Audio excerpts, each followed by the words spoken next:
L'Iran n'est plus invité à la conférence de paix sur la Syrie de mercredi en Suisse. Cette décision prise par les Nations Unies serait justifiée par le refus iranien de soutenir un gouvernement de transition en Syrie.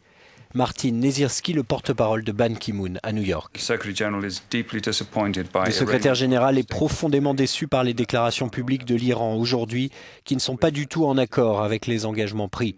Il continue à exhorter l'Iran à rejoindre le consensus global du communiqué de Genève et à décider que la réunion de Montreux se fera sans l'Iran. Téhéran a en effet fait comprendre ce lundi que sa participation ne sous-entendait aucun objectif précis en Syrie et surtout pas un gouvernement de transition, ce qui a entraîné une menace de l'opposition syrienne de ne pas participer elle-même à la conférence. Nous remercions Ban Ki-moon d'avoir accepté la lettre qui a été envoyée par le chef de notre coalition, Ahmed Al-Djerba, à cet égard.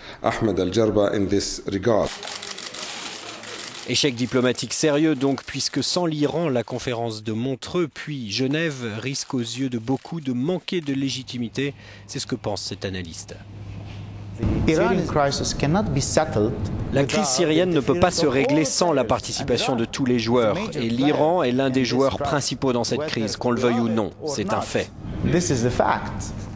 Autre pays allié du régime de Bachar al-Assad, la Russie a estimé par la voix de son ministre des Affaires étrangères qu'exclure l'Iran serait une erreur impardonnable.